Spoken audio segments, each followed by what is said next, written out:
कुरान एक ऐसा नाम जिसे इस्लाम धर्म में खुदा के बराबर दर्जा दिया जाता है। एक ऐसी किताब जिस पर सिर रखकर मुसलमान अपने दिन की शुरुआत करते हैं। एक ऐसी किताब जिसे इस्लाम धर्म की बुनियाद कहा जाता है। दोस्तों, इंसान हमेशा से ही अपने अस्तित्व के बारे में कल्पना करता रहा है। कोई कहता है कि इंसानी सभ्यता का जन्म मंगल ग्रह पर हुआ था और उसके बाद धीरे धीरे इंसानों ने पृथ्वी पर कदम रखा, लेकिन आज तक कोई भी प्रमाण इंसानों को नहीं मिला है।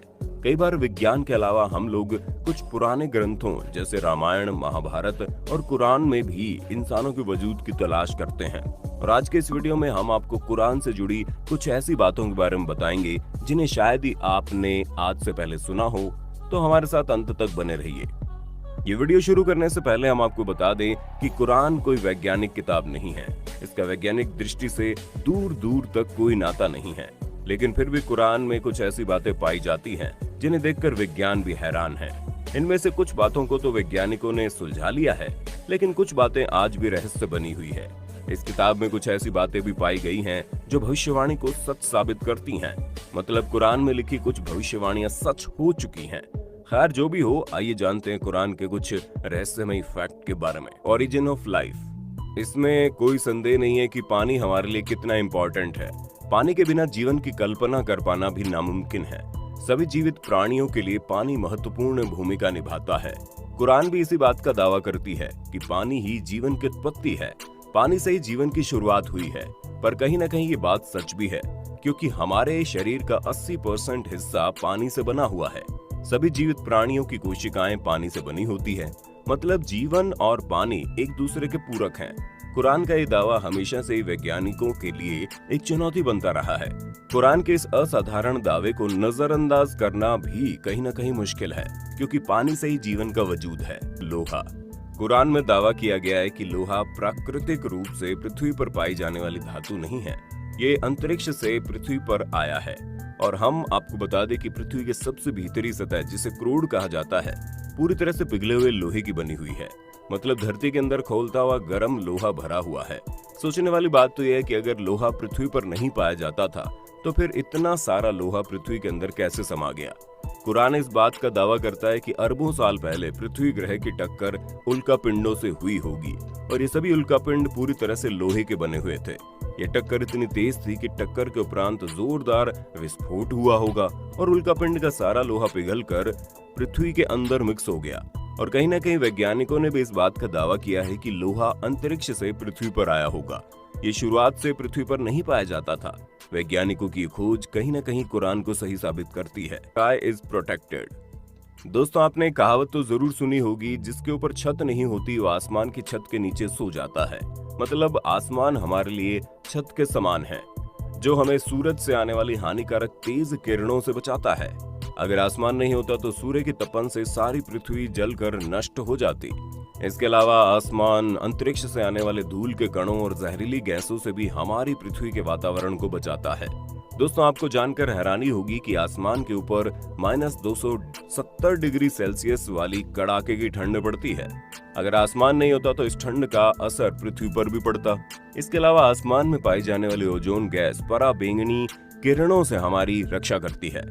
अगर ये आसमान का कवच पृथ्वी के चारों ओर नहीं होता तो ये हानिकारक पराबैंगनी किरणें सीधे हमारी त्वचा पर पड़ती, जिससे कैंसर जैसी खतरनाक बीमारी हर किसी को हो जाती और पृथ्वी पर जीवन नष्ट हो जाता। कुरान के 21:32 में बताया गया है कि हमने आसमान को तुम्हारी सुरक्षा के लिए बनाया है। आसमान खुदा का बनाया हुआ एक कंबल है जो पृथ्वी की रक्षा करता है, और तुम हमें नजरअंदाज करते हो। The mountains. 78-67। क्या हमने दुनिया को आराम करने वाली जगह नहीं बनाया, और क्या हमने पहाड़ों को धरती का खोटा नहीं बनाया। कुरान की इस पहेली में छुपे हुए रहस्य को समझने के लिए वैज्ञानिकों को 20वीं सदी तक इंतजार करना पड़ा। प्लेट टेक्टोनिक टेक्निक की खोज के बाद ये पता लगाया गया कि असल में पहाड़ जितने ऊपर होते हैं वो धरती में उससे भी ज्यादा गहराई तक गड़े होते हैं। हम आपको बता दें, दुनिया का सबसे ऊंचा पहाड़ माउंट एवरेस्ट, जिसकी ऊंचाई लगभग 9 किलोमीटर है, वो धरती के अंदर 125 किलोमीटर गहराई तक गड़ा हुआ है। और प्लेट टेक्टोनिक टेक्निक की मदद से इस रहस्य का पता लगाया था। लेकिन अगर कुरान की बातों पर गौर किया जाए तो कुरान भी यही कहना चाहती है कि पहाड़ जमीन के अंदर बहुत गहराई तक गड़े हुए हैं। पहाड़ इस धरती पर किसी खूंटे की तरह गड़े हुए हैं। Expanding the universe. कुरान के 51:47 में बताया गया है कि ब्रह्मांड को हमने ही अपनी सृजनात्मक शक्तियों से बनाया है और हम इसे निरंतर बढ़ाते रहेंगे।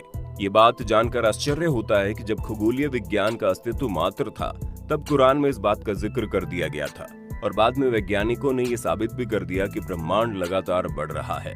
जाने माने वैज्ञानिक स्टीफन हॉकिंग्स ने अपनी किताब में लिखा है कि ब्रह्मांड के विस्तार की खोज 20वीं शताब्दी की सबसे क्रांतिकारी खोजों में से एक है। ये बात हैरान करती है, जब टेलीस्कोप का आविष्कार भी नहीं हुआ था तब कुरान में भविष्यवाणी कर दी गई थी कि ब्रह्मांड लगातार फैल रहा है। सन ऑर्बिट यानी सूरज की कक्षा। दोस्तों, हम अक्सर देखते हैं कि सूर्य पूर्व दिशा में उदय होता है और शाम होते होते पश्चिम में अस्त हो जाता है। हमें लगता है सूर्य लगातार परिक्रमा कर रहा है, लेकिन ऐसा नहीं है। सूर्य अपनी जगह पर स्थिर है और पृथ्वी उसकी परिक्रमा कर रही है। लेकिन कुरान में साफ साफ लिखा हुआ है कि सूर्य अपनी कक्षा में लगातार घूम रहा है। 20वीं शताब्दी तक सभी बड़े बड़े साइंटिस्ट कुरान के इस दावे को गलत मानते थे, लेकिन आधुनिक कि सूर्य भी अपनी कक्षा में लगातार घूम रहा है, जिसके कारण उसमें लगातार अनंत ऊर्जा बनी रहती है। कुरान की भविष्यवाणी भी वाकई में हैरान करने वाली है। महासागर। दोस्तों, समंदर की दुनिया हर किसी को हैरान करती है। समंदर अपनी गहराई में न जाने कितने राज दफन किए बैठा है। आज तक कोई भी पूरी तरह से समंदर की दुनिया को नहीं समझ पाया और इसका सबसे बड़ा कारण है इसकी गहराई। कुरान में बताया गया है कि समंदर के गहरे अंधेरे में भी लहरें चलती है। पहले हमें लगता था कि लहरें सिर्फ समुद्र की ऊपरी सतह पर चलती हैं, लेकिन आधुनिक खोजों से पता चला है कि समुद्री लहरें पानी के अंदर भी चलती हैं, लेकिन इन्हें केवल खास यंत्रों से ही देखा जा सकता है। हम जैसे जैसे समुद्र के अंदर जाते हैं, अंधेरा बढ़ने लगता है और इसी अंधेरे में समुद्र की दुनिया में न जाने कितने राज छुपे हुए हैं। समुद्र की गहराई में जिन लहरों को केवल कुछ खास तरह के यंत्रों द्वारा ही देखा जा सकता है, उन्हीं अंदरूनी लहरों का जिक्र कुरान में हजारों साल पहले कर दिया गया।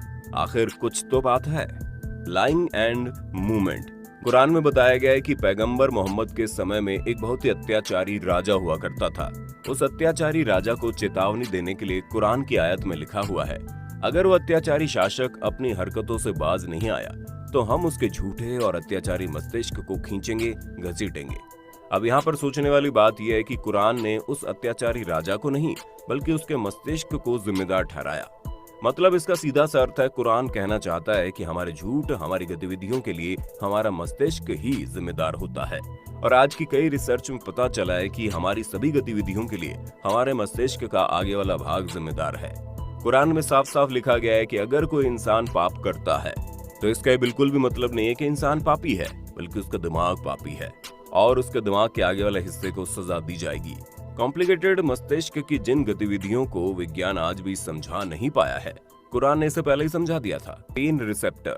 जब भी हमें कोई चोट लगती है तो हमें दर्द महसूस होता है, लेकिन हमेशा से यही समझा जाता रहा है कि हमारा मस्तिष्क ही दर्द को महसूस कर सकता है। लेकिन बाद में पता चला दर्द को महसूस करने वाले टिश्यू हमारी स्किन पर ही पाए जाते हैं। वहीं अगर कुरान के 456 आयत को देखा जाए तो उसमें लिखा है, जिन लोगों ने हमारे खुलासों को झूठ समझा है हम उन्हें आग में झुलसाएंगे और जब उनकी खाल जल जाएगी तो उन्हें फिर से एक नई खाल देंगे ताकि वो लोग दर्द को महसूस कर सकें। इन लाइंस का साफ साफ मतलब है, दर्द को खाल से ही महसूस किया जाता है। इस ज्ञान का आविष्कार तब